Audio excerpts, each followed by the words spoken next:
Flygirl, Chapter 4. It's for white women, Jolene says. Her words are like a club coming down on my head. We are alone at the LaRoche house, washing windows for a big war fundraising party they are giving. It's a chance for the rich folks around here to feel useful. I have Abel's newspaper article inside my apron pocket, keeping it close to me the way some people keep rosaries. But Jolene is a cold cup of water on my excitement. It doesn't say that, I protest. It doesn't have to, she explains. Just say Sweetwater, Texas, and I know it's whites only. Texas is a Jim Crow as it gets. Come to think of it, all you really needed to do was say Army, and I could have told you how it would go. Sorry, Ida May. It's a pretty little dream, but it's only that. Jolene sighs dramatically. You should have just become a nurse. Maybe, I say. She's right, of course. Thomas is only allowed to treat other coloreds in the army.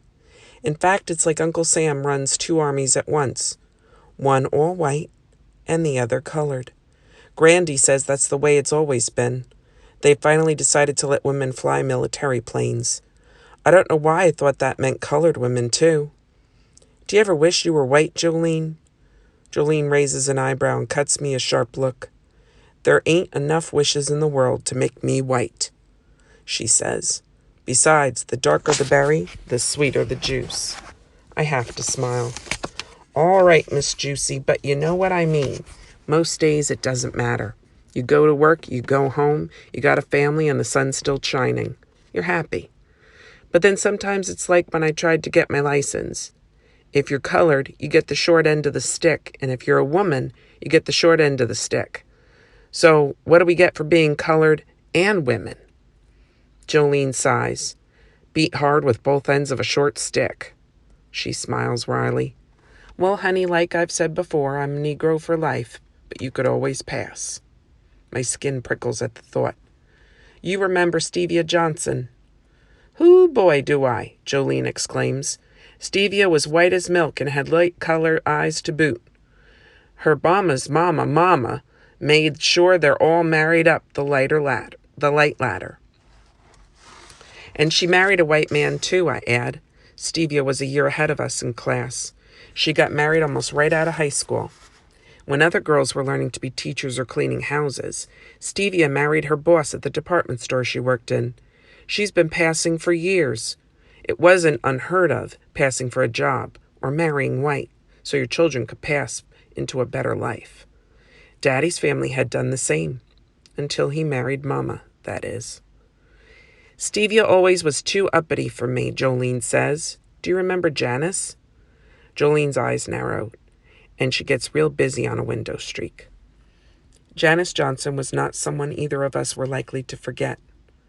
2 years ago, Stevia's parents threw a graduation party for her, and I was invited because she knew Thomas. Jolene and I showed up just as happy as could be, excited to be invited to a senior class party. But Stevia's cousin, Janice, was standing at the door with a paper bag. Janice was as fair-skinned as Stevia. She could have gone blonde if she wanted to, without anyone batting an eye. Just a moment, she said when Jolene and I walked to the door. She held up the paper bag to my cheek and said, Go right in, honey, in a sweet drawl that sounded more like a Georgia debutante than a New Orleans farm girl with a little bit of education.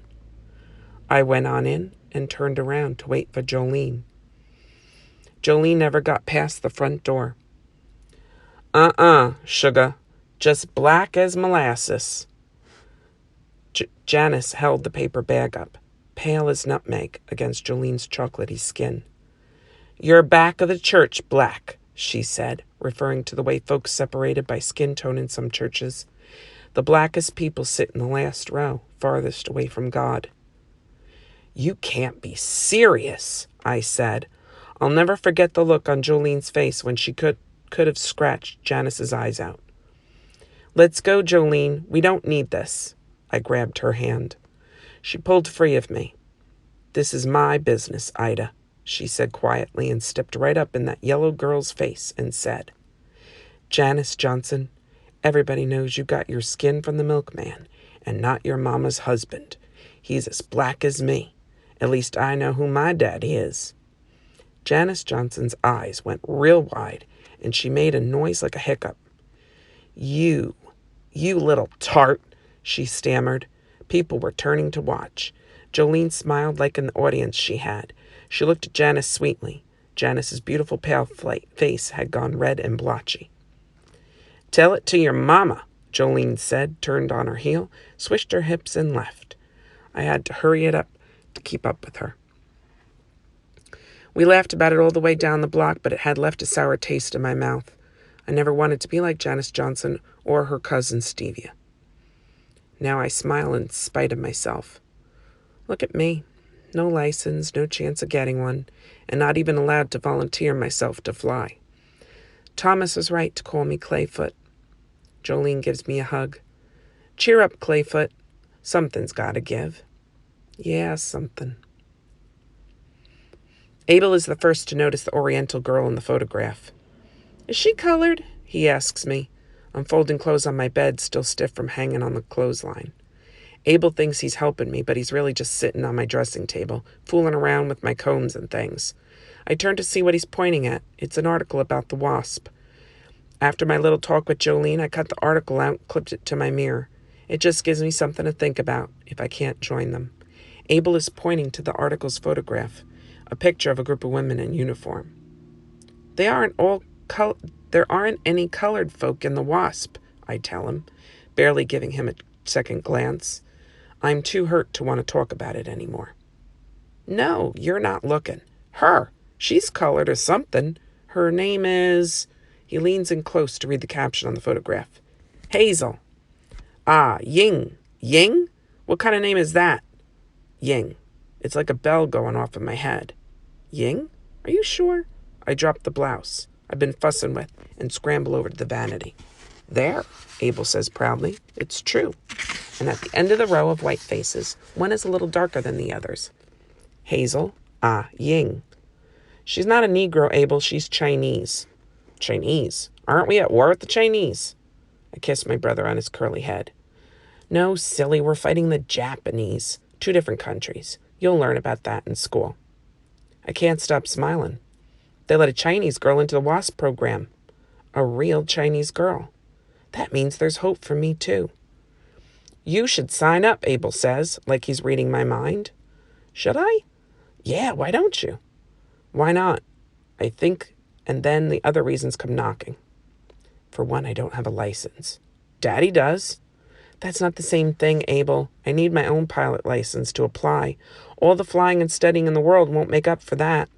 Abel frowns. You could borrow Daddy's license, just like you borrow the truck sometimes, can't you? It's my turn to frown. Abel got my hopes up without meaning to, and now I'm feeling hurt all over again.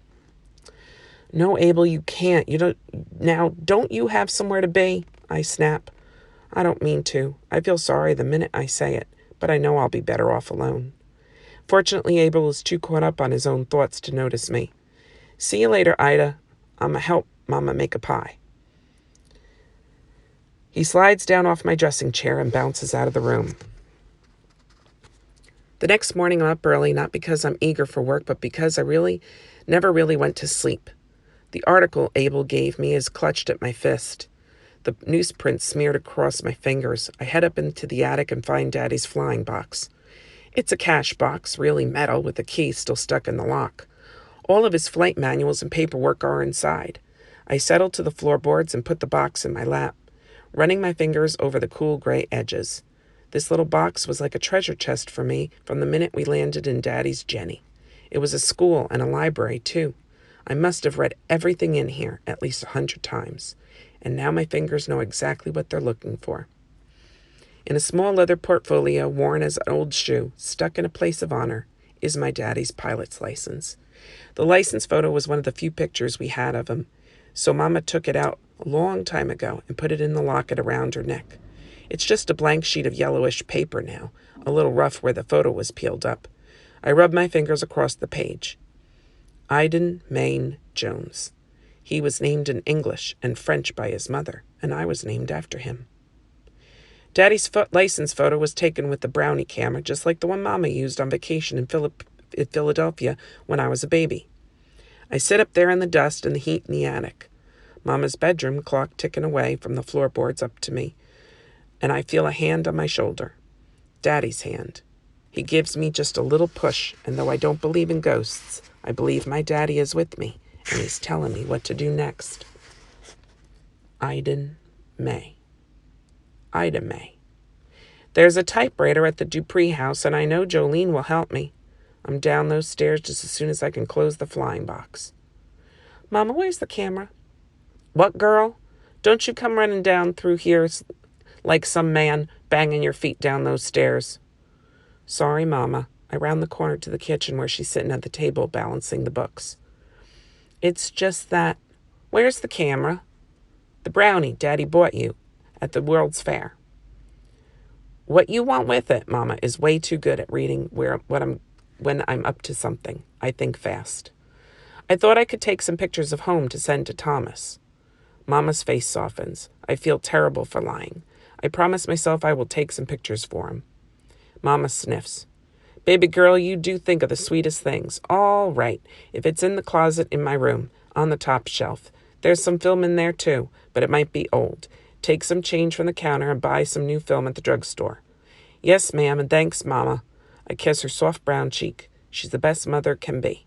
When I run outside, I try not to slam the screen door, just for her.